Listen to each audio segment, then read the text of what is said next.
Ang unang gumising kay Leo ay hindi ang sigaw, kundi ang marahas na tunog ng nabasag na salamin. Sinundan iyon ng isang pamilyar na hiyaw. Isang hiyaw na puno ng hindi maipaliwanag na sakit at purong takot.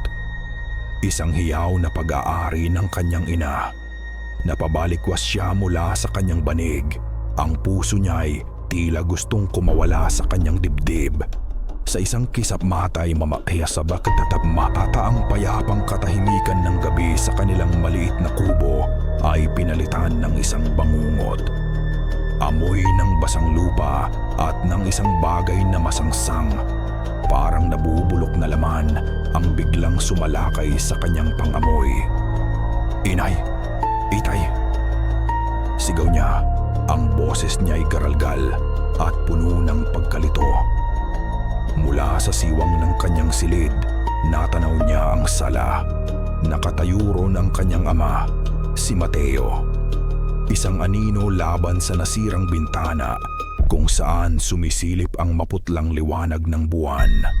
Hawak nito ang pinakintab na itak, ang bakal na kumikinang sa dilim. Hindi ito nakatingin sa kanya. Ang buong atensyon nito ay nasa mga aninong gumagalaw sa labas. Mga aninong may mapupulang mata na nag-aapoy sa kadiliman. Isang malamig na kamay ang humila sa kanya pabalik. Paglingon niya, nakita niya ang kanyang ina, si Elara. Duguan ang damit nito sa may tagiliran at ang kanyang mukha ay nababalot ng pawis at luha. "Leo! Anak!" bulong nito. Ang hininga ay kinakapos. May idinudol ito sa kanyang kamay. Isang bagay na itim, makinis, at mas malamig pa kaysa sa balat ng kanyang ina. Maliit lang ito, kasya sa kanyang palad. Ngunit sa paghawak niya rito, naramdaman niya ang isang kakaibang bigat. Isang enerhiyang tila humihigop sa lahat ng init sa paligid. Ang binhi ng kadiliman. "Inay, anong nangyayari?" tanong ni Leo mangong. "Ang giuha mo." Ang mga luha ay nagsisimula ng mamuo sa kanyang mga mata. Hindi sumagot si Elara. Sa halip, hinigpitan nito ang pagkakahawak sa kanyang kamay. Ang mga mata nito'y nagmamakaawa. Nag-uutos. "Makinig ka, Leo. Kunin mo ito. Itakas mo. Huwag mong hahayaang makuha nila ito. Kahit anong mangyari." "Sino? Ang mga aswang?" Isang malakas na kalabog ang yumanig sa buong bahay. Isang mahabang kamay na may matutulis na kuko ang biglang pumasok sa bintana. Sinusubukang abutin si Mateo. Mabilis na iwinasiwas ng kanyang ama ang itak. At isang itim na dugo ang tumalsik sa sahig na kawayan. Isang nakakabinging atungal ang narinig mula sa labas. "Ipaglaban mo ang iyong lahi, Leo," hagulhol ni Elara. Ang boses niya ay halos pabulong na lang. "Ang dugong manunugis na nananalaytay sa iyo. Iyan ang iyong sandata. Ngayon, ipangako mo sa akin. Ipangako mo." Wala siyang naintindihan. Ang alam lang niya ay ang takot sa mga mata ng kanyang ina at ang imahe ng kanyang ama na nakikipaglaban para sa kanilang buhay. Tumango na lang siya, hindi makapagsalita, habang ang lalamunan niya ay tila may bumabara. "Takbo, Leo! Takbo na!" Iyon ang huling sigaw ng kanyang ama. Isang dambuhalang anino na may pakpak na parang sa paniki ang biglang bumulusok mula sa itaas. Sinira ang bubong na pawid. Bago pa man makakilos si Leo, nasaksihan niya ang isang bagay na habambuhay na susunog sa kanyang alaala. Nakita niya kung paano dinagit ng halimaw ang kanyang ama. At narinig niya ang isang karimari-marim na tunog ng nababaling buto, kasunod ng pagsabog ng dugo sa hangin. Ang sigaw ng kanyang ama ay biglang naputol. Isang hiyaw na walang tunog ang kumawala mula sa lalamunan ni Leo. Naramdaman niya ang isang malakas na tulak mula sa kanyang ina. "Umalis ka na, dalian mo." Parang nagising sa isang masamang panaginip, tumakbo si Leo. Tumakbo siya palabas ng pinto sa likod, patungo sa kadiliman ng gubat. Hindi siya lumingon. Hindi niya kaya. Ang tanging dala niya ay ang hatgyong na mahigpit niyang hawak. At ang huling imahe ng kanyang mga magulang. Ang kanyang mga paa ay walang tigil sa pagtakbo. Tinatahak ang masukal na gubat. Ang mga sanga ng puno ay tila mga kamay na kumakalmot sa kanyang balat. Ang kanyang baga ay nag-aapoy. Sa likuran niya narinig niya ang isang makapangyarihang atungal. Isang atungal ng tagumpay at galit na yumanig sa buong kapaligiran. Ang atungal ni Silakbo. Tumakbo siya ng tumakbo hanggang sa ang kanyang mga binti ay bumigay na. Nadapa siya at ang kanyang mukha ay sumubsob sa mamasamasang lupa. Humiga siya roon, hingal na hingal. Habang ang ulan ay nagsimulang pumatak, tinatangay ang dugo at luha mula sa kanyang mukha. Nang sa wakas ay nagkaroon siya ng lakas na imulat ang kanyang mga mata. Wala siyang nakita kundi ang ganap na kadiliman ng gubat sa gitna ng gabi. Ang mga tunog ng mga halimaw ay nawala na. Pinalitan ng nakabibinging katahimikan. Mag-isa na lang siya at siya ay nawawala. Walang oras sa gubat. Ang tanging orasan ni Leo ay ang pagkirot ng kanyang mga sugat at ang pagod na unti-unting gumagapang sa kanyang buong katawan. Huminto na ang ulan, ngunit ang lamig ay nanatili, kumakapit sa kanyang basang damit at nanginginig na balat. Ang bawat tunog, ang kaluskos ng mga dahon, ang huni ng kuliglig, ay nagdudulot ng panibagong alon ng takot sa kanyang dibdib. Ilang oras na siyang naglalakad ng walang direksyon. Ang tanging gabay ay ang pilit na pag-asang makalayo sa lugar ng bangungot. Halos bumigay na ang kanyang mga tuhod nang sa wakas, sa gitna ng naglalakihang mga puno, ay may natanaw siyang isang maliit na tuldok ng liwanag. Isang ilaw. Sa unay, inakala niyang guni-guni lang ito. Isang patibong ng kanyang pagod na isipan. Ngunit kumurap-kurap ito. Isang mahinang liwanag ng kandila o gasera na nagpapatunay na ito'y totoo. Isang bahay. Isang posibleng kanlungan. Sa puntong iyon, wala na siyang pakialam kung anuman ang naghihintay sa kanya roon. Ang mahalaga ay makatakas siya sa yakap ng gubat. Tinipon niya ang natitirang lakas at sinuong ang kadiliman patungo sa liwanag. Habang papalapit, unti-unti niyang naaninag ang hugis ng isang bahay kubo na gawa sa kahoy. Mas malaki ng kaunti sa kanilang tahanan. Ngunit may isang bagay na kakaiba rito. Lahat ng bintana ay nakasarado.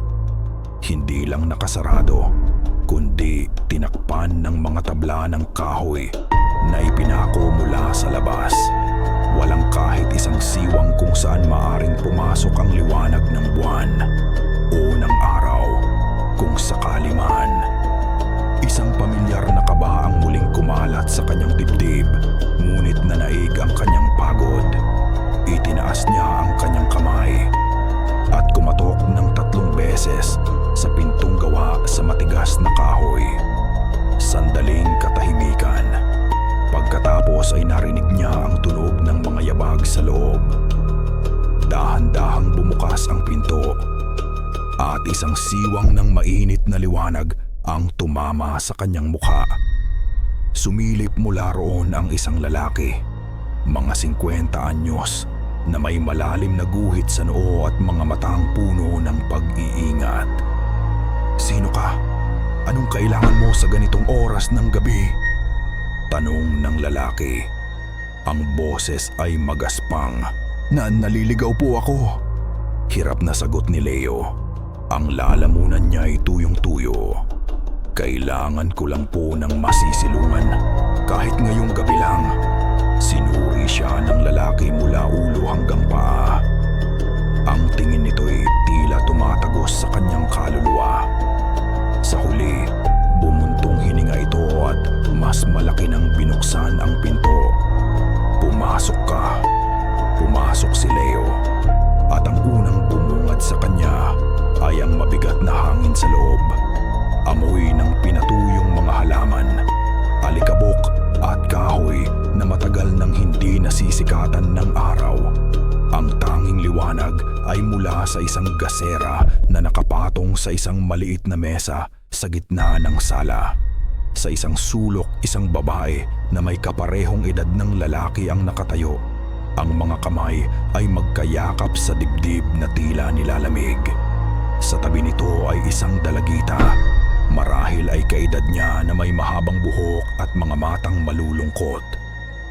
Pareho silang nakatingin sa kanya na may halong awa at takot. Salamat po, sabi ni Leo. Hindi nagsalita ang lalaki. Kumuha lang ito ng isang basong tubig at iniabot sa kanya. Tinanggap iyon ni Leo at ininom ng walang tigil. Habang umiinom, itiniin niya ang katawan sa pader para itago ang binhi na nasa loob ng kanyang bulsa. Ang lamig nito ay tila tumatagos sa tela ng kanyang pantalon. Isang paalala ng trahedyang tinatakasan niya. Ako si Damian, sabi ng lalaki sa wakas. Ito ang asawa ko, si Lorena, at ang aming anak na si Lyra. Mahinang tumangulang ang mag-ina. Hindi pa rin inaalis ang tingin sa kanya. Leo po, sagot niya. Salamat po talaga, Kadamian. Itinuro ni Kadamian ang Santa Matian, ang isang maliit na silid sa dulo ng pasilyo. Doon ka muna magpahinga. May banig dyan. Bukas na tayo mag-usap pagkaliwanag. Isang katanungan ang biglang pumasok sa isip ni Leo. Paano nila malalaman kung maliwanag na kung ang buong bahay ay nababalot sa dilim? Ngunit pinili niyang manahimik. Labis na ang kanyang pagod para mag-isip pa. Nagpasalamat siyang muli at naglakad patungo sa silid. Pumasok siya at isinara ang pinto. Ang silid ay simple lang. Isang nakalatag na banig at isang maliit na mesang gawa sa kawayan sa sulok. Umupo siya sa banig. Ang likod ay nakasandal sa malamig na dingding. Dito sa wakas, hinayaan niyang bumagsak ang kanyang mga luha. Umiyak siya ng walang tunog para sa kanyang ina, para sa kanyang ama, at para sa buhay na ninakaw sa kanya. Hindi niya alam kung gaano siya katagal na ganoon hanggang sa maramdaman niyang bumibigat na ang kanyang mga mata. Inilabas niya ang binhi mula sa kanyang bulsa. Kahit sa dilim, tila may sarili itong anino. Mas maitim pa kaysa sa gabi. Mahigpit niya itong hinawakan. Ang tanging bagay na nag-uugnay sa kanya, sa kanyang mga magulang. At ipinikit ang kanyang mga mata. Nang imulat niyang muli ang mga ito, hindi niya alam kung anong oras na. Ang dilim sa loob ng kwarto ay kapareho pa rin ng dilim kagabi. Dahan-dahan siyang tumayo at lumabas ng silid. Ang amoy ng nilulutong sinaing at tuyo ang sumalubong sa kanya. Nakita niya si Tia Lorena sa kusina. Naghahanda ng pagkain sa liwanag ng isa pang gasera. Gising ka na pala, iho, sabi nito. Ang boses ay mahina. Halika, kumain ka muna. Umupo si Leo sa hapagkainan. Nandoon na rin si Damian at si Lyra. Tahimik silang kumain. Ang tanging maririnig ay ang tunog ng kanilang mga kutsara at tinidor. Napansin ni Leo na kahit ang pagkain ay simple lang, kanin, tuyo at tiyo, at itlog na maalat. Habang kumakain, isang bagay ang pumukaw sa kanyang atensyon. Sa ibabaw ng mesa, may isang maliit na lalagyan ng asin. Aksidente niyang natabig ito habang inaabot ang kanin, at kaunting asin ang natapon sa mesa, malapit sa kamay ni Lyra. Ang reaksyon ng pamilya ay biglaan at nakakagulat. Si Lyra ay napasigaw ng mahina at mabilis na binawi ang kanyang kamay na para bang napaso. Si Tia Lorena ay napatayo. Ang mukha ay namutla. Si Ka Damian naman ay tumingin sa kanya ng masama. Ang mga matay nanlilisik sa galit na hindi niya maintindihan. "Pasensya na po," sabi ni Leo, litong-lito. "Natabig ko lang po." Hindi siya pinansin ni Ka Damian. Mabilis itong kumuha ng basahan at maingat na pinunasan ang natapong asin na para bang ito ay isang lason. Napatulala si Leo. Ang takot na naramdaman niya sa gubat ay bumalik, ngunit ngayon ay may kasama na itong pagdududa. Ang bahay na walang araw, ang mga bintanang may takip, at ngayon ang kanilang hindi maipaliwanag na takot sa asin. Lahat ng ito ay itinuro sa kanya ng kanyang mga magulang. Lahat ng ito ay palatandaan ng iisang bagay, isang aswang. Ang pamilyang kumupkop sa kanya, ang pamilyang nasa harapan niya ngayon. Sila ba ang mga halimaw na tinutugis ng kanyang mga magulang? Napalunok siya. Ang kinakain niyang tuyo ay biglang tila naging buhangin sa kanyang bibig. Nahulog ba siya sa isang patibong? Ang mga sumunod na araw ay naging isang laro ng patalim. Si Leo ay naging isang anino sa loob ng bahay na walang araw. Bawat galaw niya ay maingat. Bawat tingin niya ay puno ng pagsusuri. Hindi na siya ang biktimang naliligaw. Siya ngayon ang tiktik, ang mga ngasong, ang ngasong nagmamasid sa kanyang posibleng mga kalaban. Pinakikiramdaman niya ang bawat kilos nila. Si Tia Lorena ay halos hindi lumalabas ng kusina. Palaging may ginagawa. Ngunit ang kanyang mga mata ay laging pasulyap-sulyap sa kanya. Si Lyra naman ay nananatili sa kanyang silid.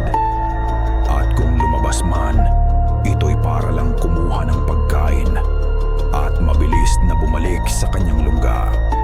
Ang kanyang malulungkot na mga mata ay tila nagtatago ng isang lihim na mas malalim pa sa dilim na bumabalot sa kanilang bahay. Ngunit si Ka Damian ang pinakamatindi. Ang lalaki ay madalas na nakaupo lang sa isang silya sa sala, nakatitig sa kawalan, na para bang may hinihintay o pinakikinggan sa labas. Ang kanyang presensya ay mabigat. Isang pader na hindi kayang pasukin ni Leo. Ang pagdududa ni Leo ay lumalaki sa bawat gabing dumaraan. Isang gabi, habang nakahiga at nagkukunwaring tulog, narinig niya ang isang mahinang tunog. Isang kaluskos. Nagmula ito sa ilalim ng sahig na kawayan. Dahan-dahan siyang bumangon at idinikit ang kanyang tainga sa sahig. Ito'y isang tunog ng pagkaskas, parang mga kuko na kumakayod sa lupa sa ilalim ng bahay. Naisip niya ang mga kwento ng kanyang ama tungkol sa mga aswang na naghuhukay sa ilalim ng bahay ng kanilang mga biktima, lalo na ng mga buntis upang sipsipin ang sanggol mula sa sinapupunan gamit ang kanilang mahabang dila. Napalunok si Leo. Ang kanyang batok ay pinanindigan ng balahibo. Kinabukasan, sinubukan niyang magtanong, "Ka Damian, ano po ang hanap buhay ninyo rito?" Sandaling natigilan si Ka Damian bago sumagot, "Nagsasaka kami." Ngunit matagal na kaming hindi nakakapunta sa bukid. Ang kanyang sagot ay maikli at walang detalye.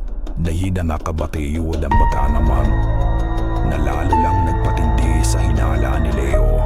Sa kanyang palihim na pag-iimbestiga, sinubukan niyang silipin ang mga siwang sa pagitan ng mga tabla sa bintana. Ngunit ang mga ito ay sadyang isinara ng mahigpit. Isang beses, nakita niya si Lyra, nakatayo malapit sa isa sa mga bintana. Ang kanyang mga daliri ay marahang hinahaplos ang kahoy. Sa liwanag ng gasera, nakita ni Leo ang isang lungkot at pangungulila sa mga mata ng dalagita. Isang pangungulila para sa isang bagay na nasa labas. Para sa araw, lalo siyang naguluhan. Kung sila nga ay aswang na nasasaktan sa sikat ng araw, hindi ba dapat kamuhian nila ito? Bakit tila hinahanap-hanap pa ito ni Lyra? Ang pinaka nagpalakas ng kanyang hinala ay nang matuklasan niya ang isang maliit na bodega sa likod ng kusina. Isang gabi, nang sigurado siyang tulog na ang lahat, palihim siyang pumasok doon. Ang bodega ay puno ng mga lumang gamit at sako. Ngunit sa isang sulok, sa likod ng mga bayong, may nakita siyang isang tumpok ng mga bawang. Ngunit kakaiba ang pagkakaayos nito. Ang mga bawang ay hindi isinabit sa mga bintana o pinto para magtaboy ng masasamang espiritu. Sa halip, ang mga ito ay nakatago, isiniksik sa pinakamalayong sulok na parabang ang mga nakatira sa bahay ay hindi gustong mapalapit dito. Na parabang sila mismo ang umiiwas dito. Ang lahat ng piraso ng palaisipan ay nabubuo sa kanyang isipan. Ang takot sa asin, ang pamumuhay sa dilim, ang pag-iwas sa bawang, ang mga kaluskos sa ilalim ng bahay. Wala nang ibang konklusyon. Kailangan niyang makasiguro. At may isa pa siyang hindi nasusubukan. Habang naghahalongkat pa sa bodega, may napansin siyang isang pintuan na halos natatabunan na ng mga lumang kahon. Dahan-dahan niyang inalis ang mga ito. Ang pinto ay nakakandado. Subalit ang kandado ay lumana at kalawangin. Ginamit niya ang maliit na patalim na laging dala niya. At pagkatapos ng ilang pagsubok ay nagtagumpay siyang buksan ito. Ang bumungad sa kanya ay isang hagdan na gawa sa lupa, pababa sa ilalim ng bahay. Isang malamig at mabahong hangin ang sumalubong sa kanya. Pinigilan niya ang kanyang hininga at maingat na bumaba. Ang silong ay madilim at mamasa-masa. Ang tanging liwanag ay mula sa maliit na siwang ng pinto sa itaas. Nang masanay ang kanyang mga mata sa dilim, isang tanawin ang nagpakilabot sa kanya. Sa gitna ng silong may mga malalaking banga, at sa loob ng mga ito ay puno ng maitim na lupa. Lupa na may kakaibang amoy. Amoy ng bulaklak ng kalachuchi. Amoy ng kandilang natunaw. Lupa mula sa sementeryo. Napatras si Leo. Ang puso niya ay dumadagundong sa takot. Ito na iyon ang huling pruweba. Ayon sa mga kwento, ang mga aswang ay kailangang maligo o magpahid ng lupa mula sa libingan upang mapanatili ang kanilang lakas at kakayahang mag-iba ng anyo. Hindi na siya nagaksaya ng panahon. Mabilis ngunit tahimik siyang umakyat pabalik. Isinara ang pinto at ibinalik ang mga kahon. Bumalik siya sa kanyang silid. Ang isip ay nagliliyab. Hindi ito isang kanlungan. Isa itong pugad at siya ay nakulong sa loob kasama ang mga halimaw. Hindi nakatulog si Leo ng gabing iyon. Ang imahe ng mga banga ng lupa mula sa sementeryo ay paulit-ulit na nagluto na naglalaro sa kanyang isipan. Bawat kaluskos, bawat anino ay nagiging banta. Ang bahay na dati nagalok ng kanlungan ay naging isang kulungan. At ang pamilyang kumugkop sa kanya ay naging mga bantay na naghihintay lang ng tamang pagkakataon. Kinabukasan, mayroong isang bagong determinasyon sa kanyang mga mata. Wala na ang pagkalito, wala na ang pag-aalinlangan. Napalitan ito ng isang malamig at matigas na galit. Galit para sa kanyang mga magulang. Galit para sa mga nilalalangasan na ito na nagpapanggap na mga tao. Hindi siya maaaring tumaka. Alam niyang sa labas, sa gubat, nag-aabang pa rin ang mga kampon ni Silakbo. Kung lalabas siya, siguradong kamatayan ang sasapitin niya. Ngunit kung mananatili siya, pareho lang ang kanyang kahahantungan. Ang tanging pag-asa niya ay ilantad ang tunay na anyo ng mga ito. Gamitin ang kaalamang ipinamana sa kanya at lumaban. Mayroon siyang isang maliit na supot na laging nakasabit sa kanyang leeg, sa ilalim ng kanyang damit. Isang agimat na bigay ng kanyang ina, na naglalaman ng mga butil ng asin at 3 ngipin ng bawang na binalutan sa itim na tela. Ito ang kanyang huling sandata. Naghintay siya hanggang sa oras ng hapunan. Ang tensyon sa hapagkainan ay mas matindi kaysa dati. Tila nararamdaman ng pamilya ang pagbabago sa kanya. Si Ka Damian ay hindi inaalis ang tingin sa kanya. Ang mga mata ay matalas at mapanuri. Inihain ni Tia Lorena ang pagkain, isang simpleng ulam na ginataang gulay, habang nagsasalin si Leo ng kanin sa kanyang plato. Pasimple niyang dinukot ang isang butil ng bawang mula sa kanyang agimat. Mahigpit niya itong hinawakan sa ilalim ng mesa. Ang kanyang palad ay pinagpapawisan. Naghihintay siya ng tamang tiyempo. Ang kanyang puso ay kumakarera. Ito na ang pagsubok. Ang katotohanan o kamatayan. Nang si Lyra ay abala sa pag-inom ng tubig, mabilis ngunit tila aksidenteng ibinagsak ni Leo ang bawang sa sahig. Gumulong ito sa ilalim ng mesa at huminto malapit sa mga paa ng dalagita. Huminto ang lahat. Pinigilan ni Leo ang kanyang hininga. Naghihintay sa sigaw, sa pagbabagong anyo, sa paglabas ng mga pangil at kuko. Ngunit walang nangyaring gumaring ganoon. Sa halip, si Lyra ay biglang nagsimulang umubo. Isang tuyo at pilit na ubo. Sinundan ito ng isa pa at isa pa, hanggang sa ang kanyang mukha ay namula at ang kanyang paghinga ay naging hirap na hirap. Lyra, sigaw ni Tia Lorena. Ang mukha ay puno ng pag-aalala. Agad niyang niyakap ang anak. Tubig, kumuha ka ng tubig. Utos ni Ka Damian. Ang kanyang boses ay puno ng panik. Si Lyra ay tila sinasakal. Ang kanyang mga mata ay nanlalaki at hinahawakan niya ang kanyang lalamunan. Desperadong sinusubukang huminga. Hindi ito ang reaksyon ng isang aswang na nasasaktan sa bawang. Ito ay ang reaksyon ng isang taong may matinding allergy, isang anaphylactic shock. Natigilan si Leo.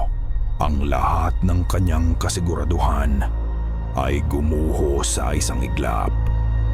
Ang galit sa kanyang dibdib ay biglang napalitan ng isang nakabibinging pagkalito. Mabilis na binuhat ni Ka Damian si Lyra at dinala ito sa silid. Si Tia Lorena ay sumunod. Umiiyak. Naiwan si Leo na mag-isa sa hapagkainan, nakatitig sa bawang na nasa sahig. Isang maliit, ordinaryong bawang na sumira sa lahat ng kanyang pinaniniwalaan. Pagkalipas ng ilang minuto, bumalik si Ka Damian. Ang panik sa kanyang mukha ay nawala. Pinalitan ng isang galit na mas malamig at mas nakakatakot kaysa sa kahit anong atungal ng aswang. Naglakad ito papalapit sa kanya, dinampot ang bawang at itinapon ito sa labas ng bintana. Hinarap siya nito, ang mga matay nag-aapoy. "Masaya ka na ba?" tanong ni Ka Damian. Ang boses ay mababa at nanginginig sa pinipigilang galit. "Nakita mo na ba ang hinahanap mo? Ang halimaw na gusto mong patunayan?" Hindi makasagot si Leo. Napatulala lang siya, ang isip ay blangko. "Hindi kami ang kalaban, bata," patuloy ni Ka Damian. Ang bawat salita ay tila isang suntok sa sikmura ni Leo. Inangat nito ang laylayan ng kanyang damit at sa liwanag ng gasera, ipinakita nito ang balat sa kanyang tagiliran. Puno iyon ng mga pilat na mukhang paso na para bang ang kanyang balat ay natunaw at muling tumigas. "Hindi kami ang halimaw, bata. Kami ang isinumpa." Ang mga salitang iyon ay tumama kay Leo na parang kidlat. "Kami ang isinumpa." Umalingaw-ngaw ito sa loob ng kanyang isipan. Binabasag ang lahat ng teorya at akusasyon na binuo niya sa loob ng ilang araw. Tinitigan niya ang mga pilat ni Ka Damian. At sa unang pagkakataon, nakita niya hindi ang isang halimaw, kundi ang isang taong nagdurusa. Napaupo siya pabalik sa silya. Ang lakas ay tila hinigop mula sa kanyang katawan. Anong ibig ninyong sabihin?" Bumuntong hininga si Ka Damian. Isang buntong hiningang puno ng bigat ng maraming taon. Umupo ito sa tapat ni Leo. Ang galit sa kanyang mukha ay napalitan ng isang malalim na pighati. "Ang ina mo, si Elara, kapatid ko siya." Parang bombang sumabog ang mga salitang iyon sa pandinig ni Leo. Napatingin siya ng husto kay Ka Damian. Sinusubukang hanapin ang kahit anong pagkakahawig sa kanyang ina. Ngayon niya lang napansin ang hugis ng mga mata, ang tindig ng panga. Paanong hindi niya ito nakita? "Kakapatid, bunso ako," patuloy ni Ka Damian. Ang tingin ay malayo. Inaalala ang isang nakaraang matagal na niyang ibinaon. "Tulad ng iyong mga magulang, isa rin akong manunugis. Ipinanganak tayo sa lahing ito, Leo. Isang tungkulin, isang sumpa. Magkasama naming sinanay ni Mateo. Siya ang pinakamagaling sa aming lahat." Isang alaala ang biglang pumasok sa isip ni Leo. Isang lumang litrato na nakita niya sa baul ng kanyang ina. Dalawang bata, isang babae at isang lalaki, magkaakbay at nakangiti. Laging sinasabi ng kanyang ina na ang kapatid nito ay matagal nang nawala. "Maraming taon na ang nakalipas," sabi ni Ka Damian. Ang boses ay naging garalgal. "Bago ka pa man ipanganak, may isang misyon kami. Tugisin ang isang tik-tik na nanalanta sa isang baryo sa paanan ng bundok. Ang pangalan niya, Silakbo. Ang pangalan, ang atungal na narinig niya noong gabing iyon. Masyado kaming naging kampante." Pag-amin ni Ka Damian, ang pagsisisi ay bakas sa kanyang boses. "Minaliit namin ang kanyang talino at kalupitan. Na-corner namin siya. Ngunit isa iyong patibong. Hindi niya kami pinatay. Mayroon siyang mas masamang plano." Tumayo si Ka Damian at nagsimulang maglakad-lakad. Hindi mapakali. Ginamit niya ang isang madilim na mahika. Isang sinaunang sumpa. Isang sumpa na hindi pumapatay, kundi nagpaparusa araw-araw. Isinumpa niya ang aking pamilya. Ako, si Lorena at ang noon ay sanggol pa lamang na si Lyra. Humarap siya kay Leo at sa liwanag ng gasera, nakita ni Leo ang luhang kumikislap sa mga mata ng matanda. Isinumpa niya kami na matakot sa mga bagay na nagbibigay buhay. Ang asin na naglilinis at nagpoprotekta ay lason sa aming balat. Ang bawang na pantaboy sa mga katulad niya ay nagdudulot ng hirap sa aming paghinga. At ang pinakamatindi sa lahat, ang sikat ng araw. Ang liwanag na nagbibigay lakas sa mga tao ay parang asidong sinusunog ang aming balat. Ngayon, naintindihan na ni Leo ang lahat.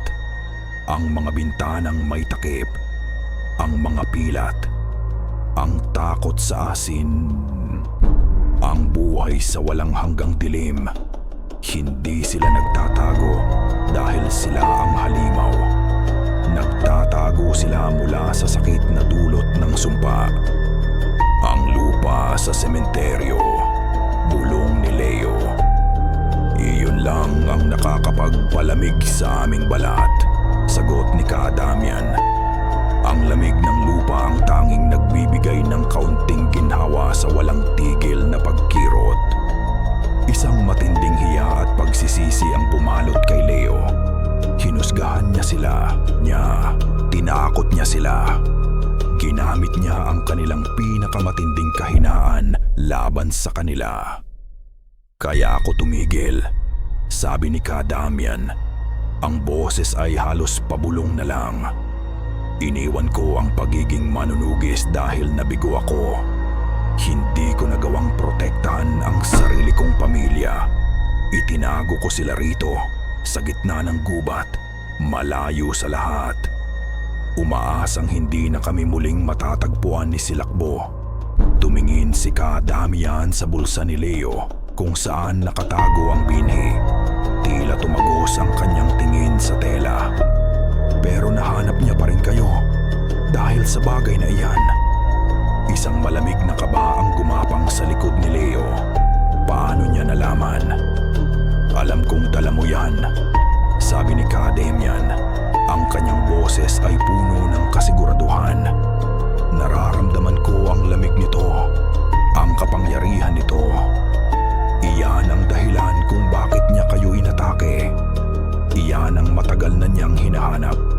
Huminga siya ng malalim.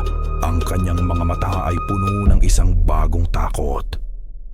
At kung alam kong narito iyan, Leo, alam din ni Silakbo. Ang katahimikan na sumunod sa pag-amin ni Ka Damian ay mas mabigat at mas nakakatakot kaysa sa mga hiyaw ng mga aswang. Nawala na ang pagdududa sa pagitan nila ni Leo. Ngunit ang pumalit dito ay isang katotohanang mas masakit. Hindi naligtas ang bahay na ito. Ang kanilang munting kanlungan ay naging isang parola para sa kadiliman. At ang binhi sa bulsa ni Leo ang nagsisilbing mitya. Hindi na sila nag-usap tungkol dito. Hindi na kailangan. Sa mga sumunod na araw, isang bagong gawain ang nabuo sa loob ng bahay. Ang bawat isa ay may papel na ginagampanan sa isang digmaang hindi nila pinili. Si Tia Lorena, sa kabila ng kanyang takot, ay nag-iimbak ng pagkain at tubig na para bang naghahanda sa isang mahabang pagkubkob. Si Lyra ay nananatili sa kanyang silid, ngunit hindi na dahil sa lungkot, kundi dahil sa utos ni Ka Damian na manatili sa pinakaligtas na bahagi ng bahay. Si Ka Damian naman ay nagbago. Ang dating tila pagod at walang pag-asang lalaki ay nawala. Sa lugar nito ay lumitaw ang isang anino ng mandirigmang dati niyang pagkatao. At si Leo ang kanyang naging estudyante. Ang aswang ay hindi lang basta halimaw na pumapatay. Paliwanag ni Ka Damian isang gabi, habang hinahasa ang isang luma at may mantyang itak. Sila'y mapanlinlang. Ginagamit nila ang iyong takot laban sa iyo. Ginagamit nila ang iyong mga alaala. Sinimulan niyang turuan si Leo ng mga pangunahing kaalaman, ang pagkakaiba ng tiktik sa manananggal, ang kahinaan ng bawat isa.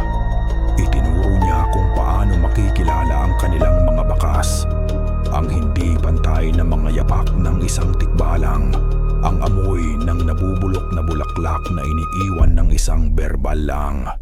Isang umaga, ginising sila ng isang malakas na kalabog sa pintuan. Nang buksan ito ni Kadamian, walang tao. Ngunit sa kanilang paanan ay nakahandusay ang isang manok.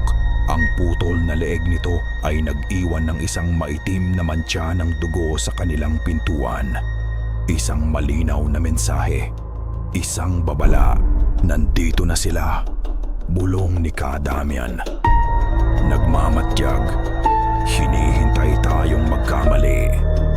Nagsimula ang pagbabantay. Sa gabi, habang ang pamilya ay nasa loob, si Leo at Kadamian ay salitan sa paglilibot sa labas ng bahay. Armado ng itak at ng kaunting tapang. Sa isa sa mga gabing iyon, naabutan ni Leo si Lira na nakatayo malapit sa bintanang may takip na tabla, tulad ng dati. Ngunit sa pagkakataong ito, nilapitan niya ito. "Hindi ka ba natatakot?" tanong ni Leo.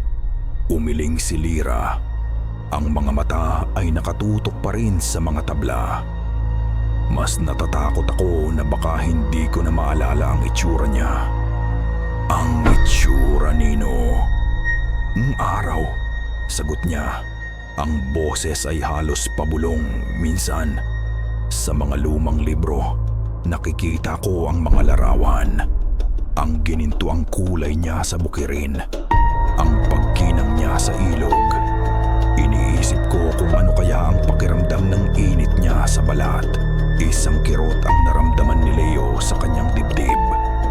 Para sa kanya, ang araw ay isang ordinaryong bagay. Ngunit para kay Lira, ito ay isang pangarap, isang pantasyang atasyang ninakaw sa kanya. Ang laban na ito ay hindi na lang para sa paghihiganti sa kanyang mga magulang. Ito ay para na rin sa pangarap ni Lira. Ibinigay sa kanya ni Kadamian ang isang maliit at makintab na balisong nagawa sa pilak. "Pamana ito ng iyong lolo," sabi nito. "Huwag mong bibitiwan."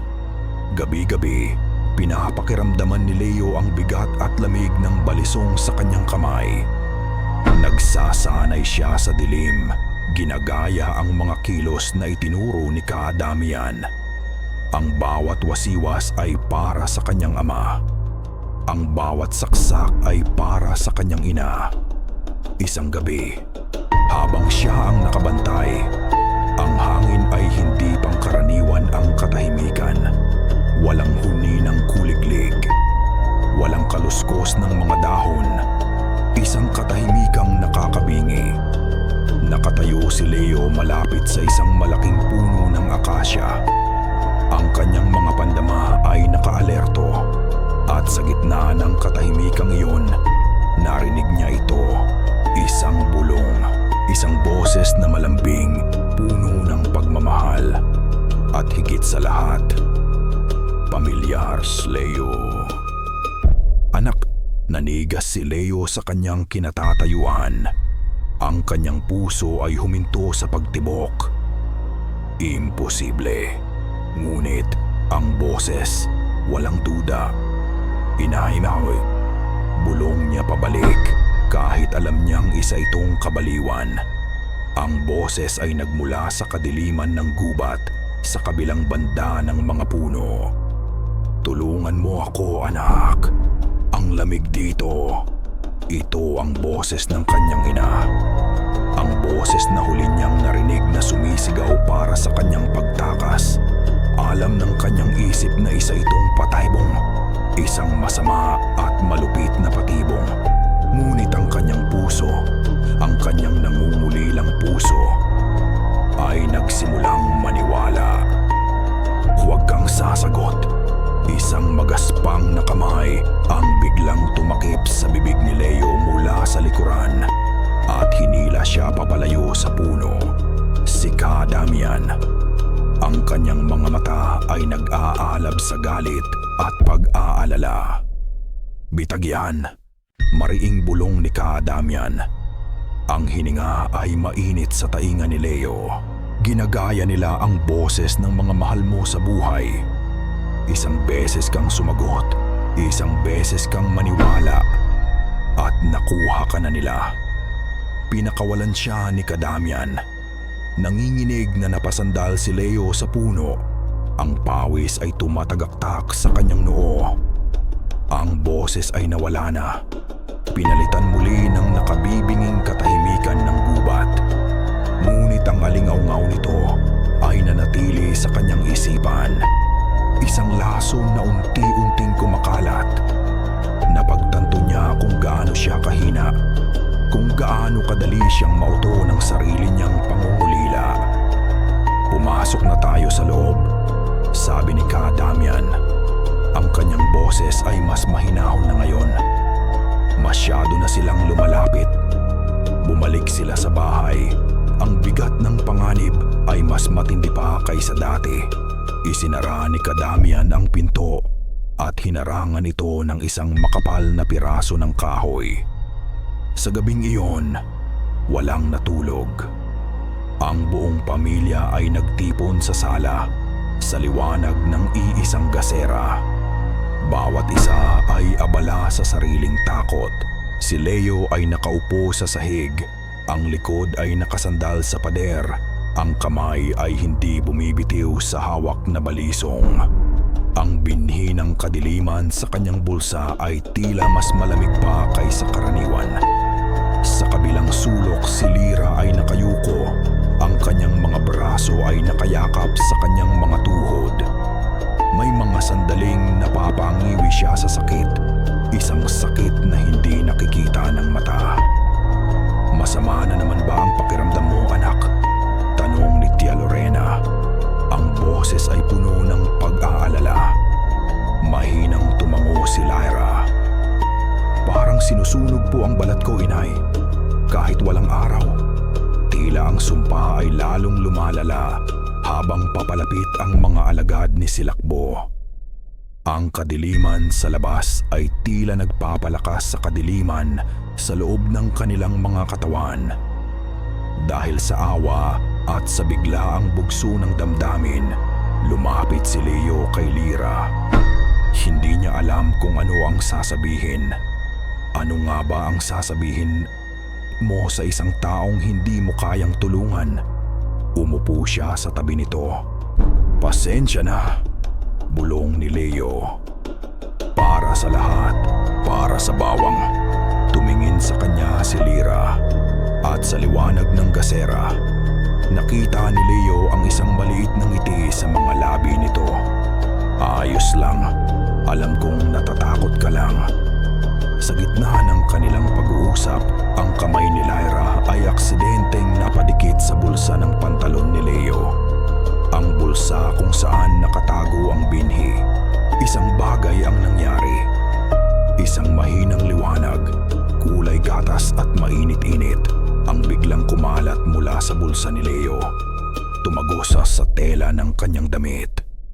Kasabay nito, isang malumanay na init ang gumapang sa balat ni Lira. Ano? Ano iyon? Gulat na tanong ni Tia Lorena. Napatingin ang lahat sa pinagmumulan ng liwanag. Si Lira, na kanina'y namimilipit sa sakit, ay biglang natigilan. Ang kunot sa kanyang noo ay nawala. Ang kanyang paghinga ay bumalik sa normal. Nawala. Bulong niya. Ang mga mata ay nanlalaki sa pagkamangha. Ang sakit nawala. Dahan-dahang inilabas ni Leo ang binhi mula sa kanyang bulsa. Sa kanyang palad, ang itim na bato ay hindi naganap na madilim. Isang maliit na ugat ng liwanag ang pumipintig sa loob nito, na para bang may isang pusong natutulog na biglang nagising. Napatayo si Ka Damian, ang kanyang mga mata ay nakatutok sa binhi, puno ng hindi makapaniwalang paghanga at bagong tuklas na takot. Ang binhi, sabi niya, ang boses ay nanginginig. Hindi lang ito sandata ng kadiliman. May kakayahan din itong maglabas ng liwanag. Isang perpektong balanse. Ngayon, ang lahat ay mas naging malinaw.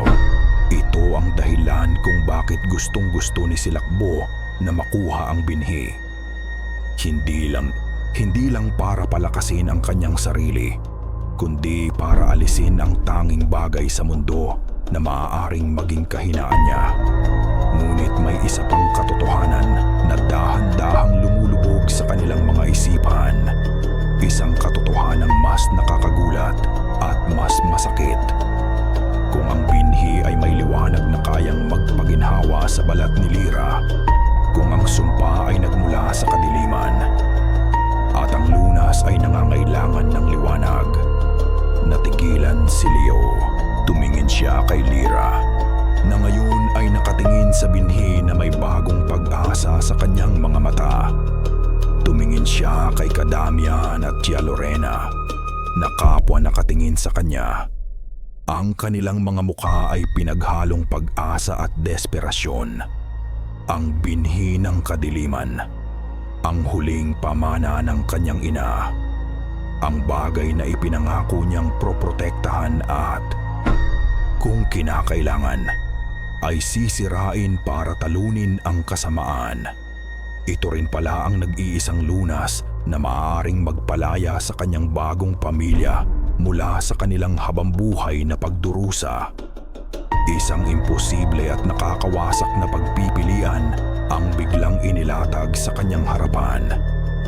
Sirain ang binhi para tuparin ang habilin ng kanyang ina at talunin si Silakbo, o gamitin ito para iligtas ang pamilya ng kanyang tiyuhin, ngunit hahayaan ang halimaw na magpatuloy sa kanyang kasamaan.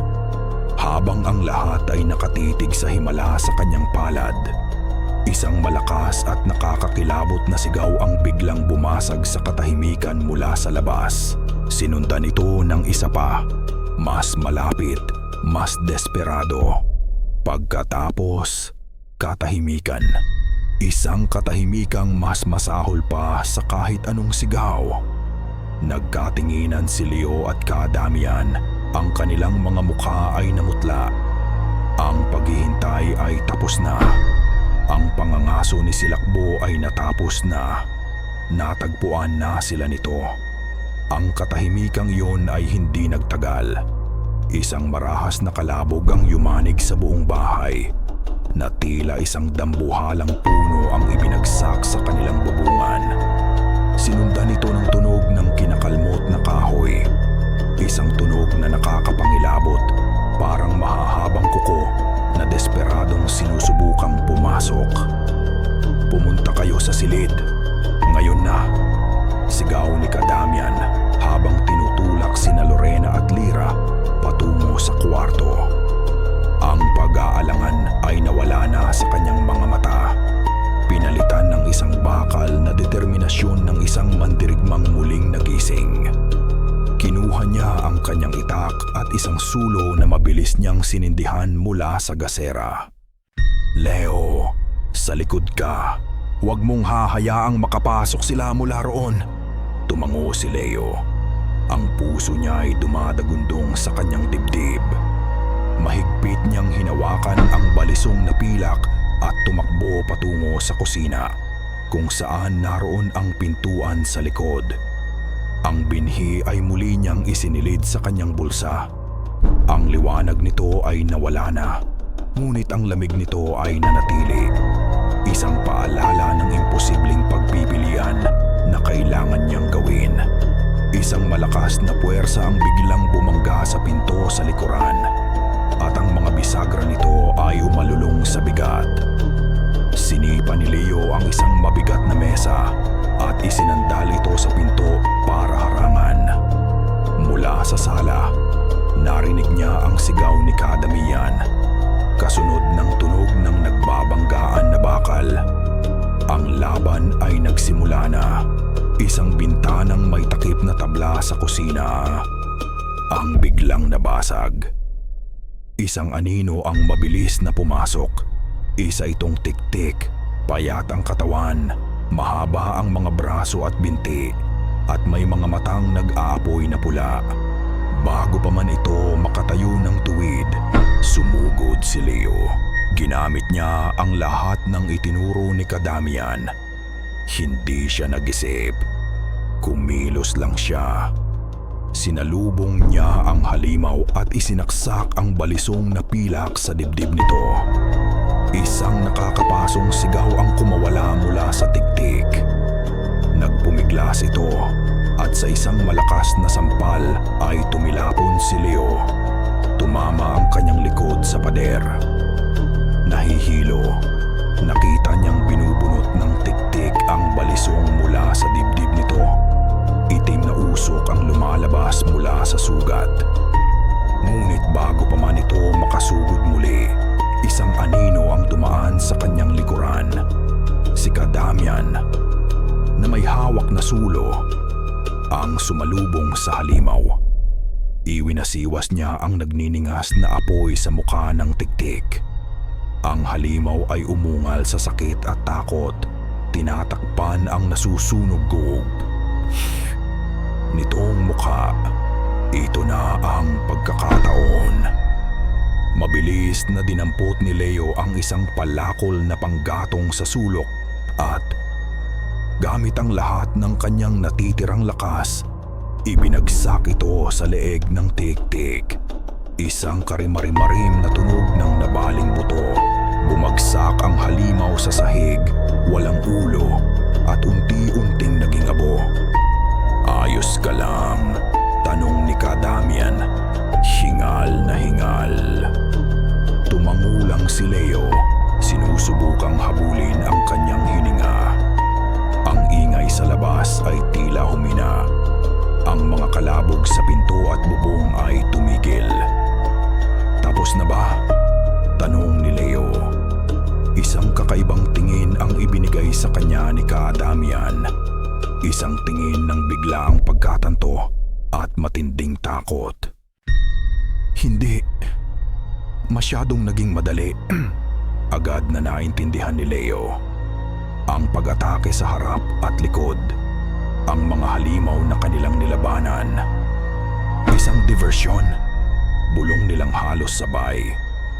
Mabilis silang tumakbo patungo sa silid kung saan nagtatago sina Lorena at Lyra. Ang pinto ay nakabukas ng bahagya. "Lorena," tawag ni Kadamian. Ang boses ay nanginginig. Walang sagot. Itinulak nila ang pinto. Si Tia Lorena ay nakahandusay sa sahig. Walang malay. May galos sa kanyang noo, ngunit humihinga. Ngunit ang silid, maliban sa kanya, ay walang laman. Ang isa sa mga bintana na kanina'y mahigpit na nakasara ay sira. Ang mga tabla ay wari pinunit mula sa labas. Isang malamig na hangin ang pumapasok mula sa butas. Dala ang amoy ng gubat. Si Lyra ay wala na. Napasigaw si Kadamian, isang sigaw ng isang amang nawalan ng lahat. Lumuhod ito sa tabi ng kanyang asawa. Ang kanyang mga balikat ay nayayanig sa pag-iyak. Napatingin si Leo sa sahig. Sa gitna ng silid, sa lugar kung saan malamang ay kinatatayuan ni Lyra bago siya kinuha, ay may isang bagay na itim na kumikinang sa liwanag ng sulo. Lumapit siya at pinulot ito. Isang balahibo. Mahaba, itim, at matigas na parang sa isang paniki. Ang simbolo ni Silakbo. Napatitig si Leo sa balahibo at sa sandaling iyon, ang lahat ng pag-asa na namuo sa kanyang dibdib kanina dahil sa himala ng binhi ay biglang naglaho. Pinalitan ito ng isang malamig at mabigat na katotohanan. Nabigo sila. Ang lahat ng kanilang paghahanda, ang lahat ng kanilang tapang ay walang silbi. Nalinlang sila. At habang sila ay abala sa pakikipaglaban sa mga anino, ang tunay na halimaw ay kinuha na ang pinakamahalaga sa kanila. Lahat ay nawala. Ang pag-iyak ni Kadamian ay hindi nagtagal. Ang pighati sa kanyang mga mata ay mabilis na napalitan ng isang apoy. Isang apoy na mas nakakatakot kaysa sa galit dahil ito ay malamig at nakapokus. Pinunasan niya ang kanyang mga luha gamit ang likod ng kanyang kamay at tumayo. "Gisingin mo si Lorena," utos niya kay Leo. Ang boses ay magaspang na parang bato. Hindi pa huli ang lahat. Habang ginigising ni Leo si Tia Lorena, na nagising na litong-lito at umiiyak nang malaman ang nangyari, si Kadamian ay nagmarcha patungo sa isang sulok ng sala. Itinulak niya ang isang lumang aparador at inalis ang isang tabla sa sahig. Mula sa ilalim, hinila niya ang isang mahaba at mabigat na baul na gawa sa kahoy na kamagong. Binuksan niya ito. Ang amoy ng kalawang at ng lumang katad ay kumalat sa hangin. Ito ang kanyang nakaraan, ang kanyang buhay bilang isang manunugis. Sa loob ng baul ay nakalatag ang mga sandata ng kanyang lahi. Isang itak na may tatak na sinag ng araw sa puluhan. Isang latigo na gawa sa tuyong buntot pagi na kilalang mabisang pantaboy sa mga aswang. Mayroon ding maliliit na sisidlan na naglalaman ng pinaghalong asin at dinikdik na bawang. At isang botelya ng lana na sinasabing kumukulo kapag may halimaw sa malapit. "Alam ko kung saan niya dinala si Lyra," sabi ni Kadamian habang isinusukbit ang itak sa kanyang baywang. Hindi siya nakatingin kay Leo, ngunit ang kanyang mga salita ay para dito. May isang lugar sa pusod ng gubat na iniiwasan ng lahat. Isang dambuhalang puno ng balete. Ang balete ng mga nawawala. Sinasabi ng mga matatanda na isa itong lagusan patungo sa mundo ng mga espiritu. Doon siya nagpapalakas. Doon ang kanyang pugad. Inabot niya kay Leo ang isang mahabang balaraw na kumikinang sa liwanag ng gasera. Ang talim nito ay mas maputi kaysa sa ordinaryong bakal. Gawa sa pilak, sabi ni Kadamian. Mas mabisa kaysa sa ordinaryong patalim. Kinuha ni Leo ang balaraw. Ang bigat nito sa kanyang kamay ay bigat ng responsibilidad. Napahawak siya sa kanyang bulsa kung saan naroon ang binhi, ang pain, ang sandata, ang lunas na kailangan niyang isakripisyo. Ang lahat ng bigat na iyon ay nasa kanya na ngayon. Niyakap ni Tia Lorena ang kanyang asawa. "Mag-iingat ka, mahal," sabi nito sa gitna ng paghikbi. "Ipagdarasal ko kayo. Babalik kami," sagot ni Kadamian. "At kasama namin si Lyra." Lumapit si Tia Lorena kay Leo at hinawakan ang kanyang mga pisngi. Ang kanyang mga mata, kahit puno ng luha, ay may determinasyon. "Ikaw ang dugong manunugis ng henerasyong ito, Leo. Huwag mong kalimutan yan. Ang tapang ng iyong mga magulang ay nasa iyo rin." Binigyan niya ito ng basbas sa noo. Sa huling pagkakataon, tiningnanan ni Leo ang loob ng bahay na walang araw. Ang tanging kanlungan na kanyang nakilala pagkatapos ng trahedya.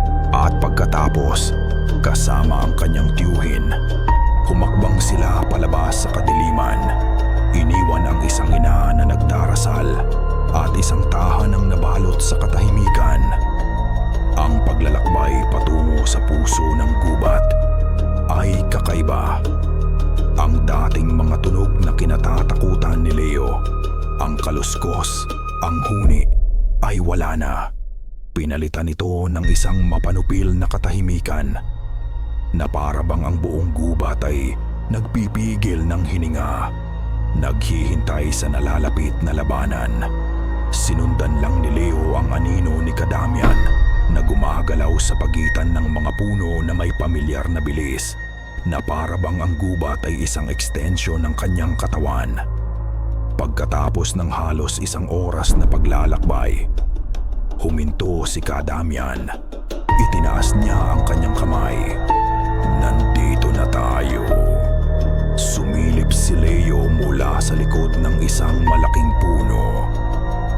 Sasamato sa harap nila ay isang maliit na cake clearing. At sa gitna nito, nakatayo ang puno ng balete. Hindi ito isang ordinaryong puno. Ito ay isang halimaw na gawa sa kahoy at dahon. Ang katawan nito ay sobrang lapad na kailangan siguro ng 10 tao para mayakap ito. Ang mga ugat nito ay makakapal at bukol-bukol, gumagapang sa lupa na parang mga buto ng isang dambuhalang kalansay. Mula sa mga sanga nito ay nakabitin ang libu-libong baging na parang mahabang buhok ng isang matandang mangkukulam. Ang hangin sa paligid nito ay malamig at mabigat. At sa kadiliman sa ilalim ng mga sanga nito, may nagsimulang gumalaw. Isang pares ng mapupulang mata ang sumindi. Sinundan ng isa pa at isa pa, hanggang sa ang buong paligid ng puno ay napuno ng ilang dosenang nag-aapoy na mga mata. Lahat ay nakatutok sa kanila. Mga aninong gumagalaw, naglalaway, naghihintay na karating na sila sa pugad ng kalaban. Huwag kang matakot. Ang bulong ni Kadamian ay matatag kahit na ang kanilang mga dibdib ay dinadagundong ng takot. Ubusin mo ang kanilang bilang. Ako ang bahala kay Silakbo. Hindi na kailangan ng hudyat. Mula sa kadiliman, ang mga aswang ay sabay-sabay na sumugod. Ang kanilang mga atungal at sigaw ay pumuno sa hangin. Hindi na sila mga anino. Sila ngayon ay bangungot na may laman. May mga pangil na handang manlaslas at mga kukong handang dumurog. Dito, sa ilalim ng dambuhalang balete, nagsimula ang huling laban. Si Kadamian ay tila bumalik sa kanyang tunay na anyo. Hindi na siya ang magsasakang nagtatago sa dilim. Siya ang manunugis. Ang kanyang itak ay sumayaw sa hangin. Buwa may namas na mamahangin. Bawat wasiwas ay may katumpakan. Bawat hiwa ay nakamamatay. Ang latigo na buntot pagi ay humahaginit. At bawat pagtama nito sa balat ng aswang ay nag-iiwan ng nagniningas na marka. Si Leo naman ay lumaban gamit ang purong instinct at desperasyon. Ang balaraw na pilak ay naging ekstensyon ng kanyang kamay. Sumaksak siya, umiwas at gumulong. Ang bawat halimaw na kanyang natatamaan ay sumisigaw sa paso ng pilak bago bumagsak at maging abo. Ang dugo ng mga aswang na itim at malapot ay tumalsik sa kanyang muka at damit. Ngunit hindi niya ito ininda. Ang laban ay magulo at brutal. Para silang dalawang bato na tinatamaan ng malalaking alon. Ngunit nanatili silang matatag, magkatalikuran, pinoprotektahan ang isa't isa. Ngunit marami sila. Sobrang dami sa gitna ng labanan. Isang anino ang bumulusok mula sa itaas, si Silakbo. Hindi ito sumali sa laban. Lumapag ito sa isa sa mga makakapal na ugat ng balete na parang isang hari sa kanyang trono. Mas malaki ito kaysa sa mga alagad niya.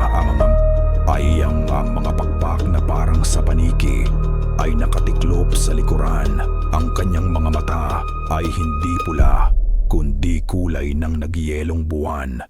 Malamig, matalino at puno ng kalupitan. At sa kanyang mga braso, hawak niya si Lira. Ang dalagita ay walang malay.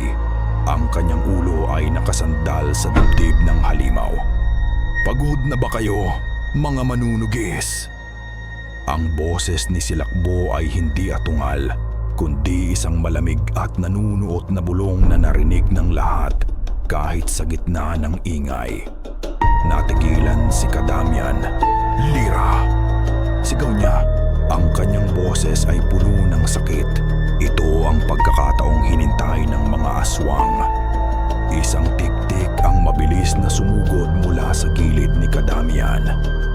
Nahuli nito ang kanyang braso at ang matutulis na kuko ay bumaon sa kanyang laman. Napasigaw si Kadamian, ngunit nagawa pa rin niyang isaksak ang kanyang itak sa leeg ng halimaw. Ngunit huli na, may malalim na siyang sugat. "Tiyo!" sigaw ni Leo. Sinusubukang lumapit. Hindi mauubumapaat, ngunit 3 pang aswang ang humarang sa kanyang daan. "Huwag mo akong alalahanin," sigaw pabalik ni Kadamian habang iika-ikang lumalaban. "Kunin mo si Lira." Ngumisi si Silakbo. Itinaas niya si Lira na parang isang manika. Isang kahangahangang palabas, ngunit lahat ng bagay ay may katapusan. Itinuon niya ang kanyang malamig na tingin kay Leo. "Ibigay mo sa akin ang binhi, bata. At marahil, hahayaan kong mabuhay ang iyong pamilya bilang mga alipin ko sa ilalim ng aking walang hanggang gabi." Dinuro ni Silakbo ang sugatan at napapaligirang si Kadamian. Dinuro niya si Lira na walang kalaban-laban. Ipinakita niya kay Leo ang kanyang kabiguan. Lahat ng ingay ng labanan ay tila nawala.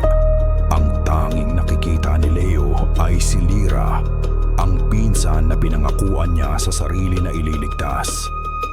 Nakita niya si Kadamian, ang tiyuhin na nagsakripisyo ng lahat para sa kanya. At sa harap niya, yang halimaw na kumuha sa kanyang mga magulang. Nakatayo si Leo na mag-isa sa gitna ng mga nag-uumang na halimaw. Ang balaraw na pilak ay mahigpit na hawak sa isang kamay, at ang binhi ay tila isang nagbabagang yelo sa kanyang bulsa. Ang binhi, bulong ni Silakbo. Ang kanyang boses ay isang tukso, isang utos, isang sumpa. Inilapit nito ang isang matulis na kuko sa leeg ni Lira. Sapat lang para mag-iwan ng isang maliit na guhit ng dugo. "O ang iyong pamilya. Ang huling pagpipilian ay narito na. Dugo o binhi." Nakatitig si Leo sa guhit ng dugo sa leeg ni Lira. Isang maliit na patak na pula sa maputlang balat. Sa sandaling iyon, ang lahat ng pag-aalinlangan sa kanyang isipan ay naglaho. Ang alaala ng kanyang ina habang idiniduldol ang binhi sa kanyang kamay. "Huwag mong hahayaang makuha nila ito kahit anong mangyari."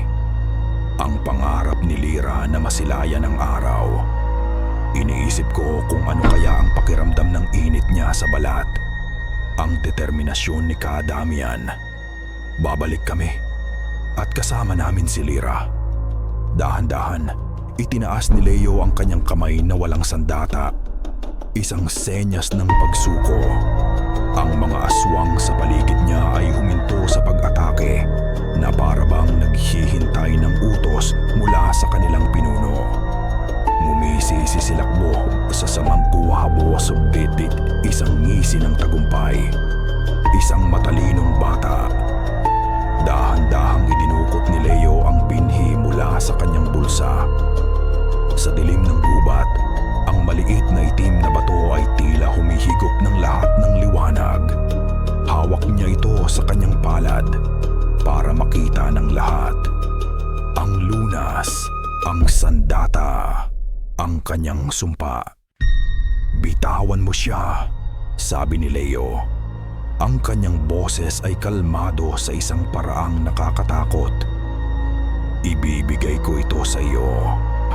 Itinapon ni Silakbo si Lira sa lupa na parang isang basahan.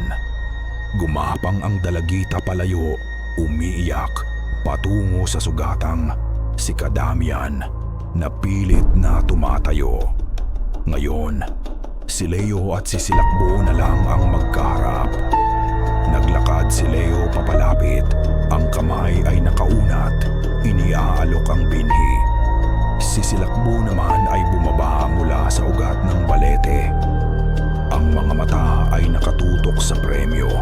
Ang kasakiman ay hindi maitago sa kanyang mukha. 5 hakbang, 3 hakbang, 1 hakbang. Nang halos abot kamay na ni Silakbo ang binhi, isang bagay ang nagbago sa mga mata ni Leo. Ang pagsuko ay napalitan ng isang bakal na determinasyon.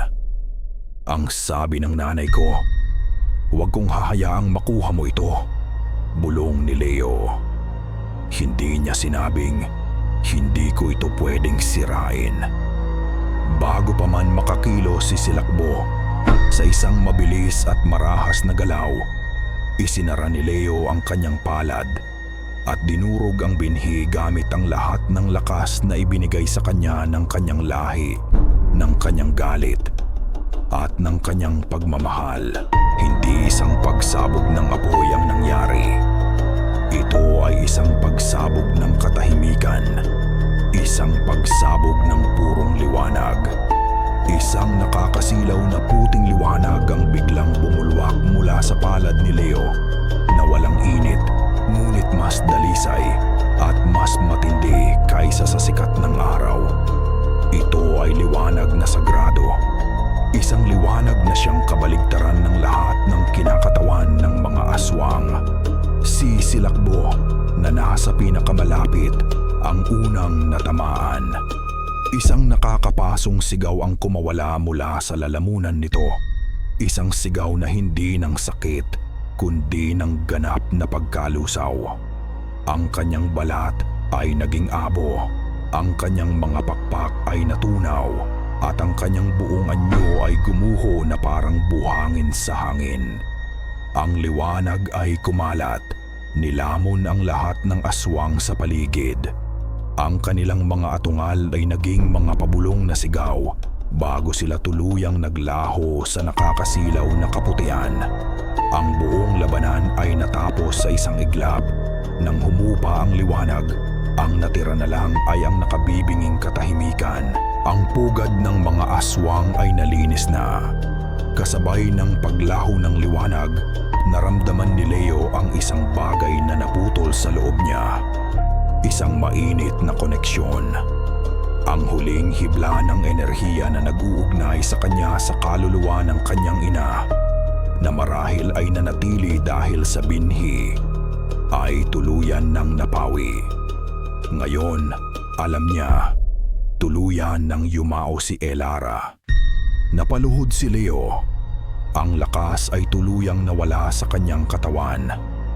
Ang kanyang palad, kung saan niya dinurog ang binhi, ay walang sugat, ngunit pakiramdam niya ay may isang malaking butas sa kanyang puso. "Leo!" Naramdaman niya ang mga braso ni Lira na yumakap sa kanya. Si Kadamian, na iika-ika at duguan, ay lumapit at inilagay ang kamay sa kanyang balikat. Buhay sila. Ligtas sila. Ngunit ang pag-asa para sa lunas sa sumpa ay kasamang naglaho ng liwanag. Tumingala si Leo sa mukha ng kanyang tiyuhin. Nakita niya ang pasasalamat. Nakita niya ang sakit. Ngunit higit sa lahat, nakita niya ang pagtanggap. Ilang buwan ang lumipas. Ang bahay sa gitna ng gubat ay ganoon pa rin. Ang mga bintana ay nakatakip pa rin. Ang buhay ay nasa dilim pa rin. Ngunit may nagbago. Ang takot ay napalitan ng pagbabantay. Ang lungkot ay napalitan ng pagsasama. Sa gabi, sa laban ng bahay, isang binatilyo ang laging nakatayo, nakabantay. Sa kanyang baywang ay nakasukbit ang isang itak na may tatak ng araw. Sa kanyang kamay, isang balaraw na pilak. Hindi na siya ang batang taga Maynila na tumatakas sa kanyang tadhana. Siya na si Leo, ang manunugis ng Baryo Malalim. Nawala sa kanya ang huling pamana ng kanyang mga magulang. Ngunit sa pagsakripisyo nito, natagpuan niya ang isang bagong layunin. Hindi na siya nag-iisa. Mayroon na siyang pamilyang kailangan niyang protektahan. Tumingin siya sa madilim na gubat na ngayon ay tahimik na. Alam niyang nawala na si Silakbo makumagdidadot ko, ngunit ang gabi aabuhi o bigto ay palaging nagtatago ng iba pang mga halimaw. Ang dilim ay palaging nariyan at siya ang magiging bantay. Ito ang kanyang pamana. Ang pamana ng gabi. At dito nagtatapos ang kwento ni Leo, ang manunugis na isinilang sa isang pamana ng gabi. Mula sa kaibuturan ng aking maraming salamat sa iyong paglalakbay kasama ko hanggang sa dulo ng madilim na kwentong ito. Ang pagsama ninyo sa bawat kabanata, sa bawat sandali ng takot at pag-asa ang siyang nagbibigay ng tunay na buhay sa salaysay na ito. Habang isinusulat ko ang bawat salita, naramdaman ko ang bigat ng desisyon ni Leo, ang pighati ni Kadamian, at ang pangarap ni Lira na masasilayan ng araw. Ang kanilang kwento ay isang paalala na ang mga pinakamatinding halimaw ay hindi palaging yung may mga pangil at kuko, kundi ang mga pagsubok na sumusukat sa ating katatagan at pagmamahal. Sapagkat ang binhi ng kadiliman, higit pa sa aswang at kababalaghan, ay isang kwento tungkol sa sakripisyo. Isang kwento kung paano ang liwanag ng pagmamahal para sa pamilya ay kayang maging pinakamatinding sandata, kahit na ang kapalit nito ay ang pamumuhay sa sarili nating kadiliman. Ngayon, nais kong marinig ang inyong tinig. Ano ang inyong naramdaman? Anong bahagi ng kwento ang pinakatumatak sa inyo? Huwag kayong mag-atubiling iwanan ang inyong mga saloobin sa comment section. Ang bawat komento ay mahalaga at nagbibigay inspirasyon sa mga manunulat na tulad ko. Muli, maraming salamat sa inyong pakikinig at suporta. Hanggang sa ating susunod na paglalakbay sa mundo ng kababalaghan. Mag-iingat kayo palagi, lalo na sa pagyakap ng gabi.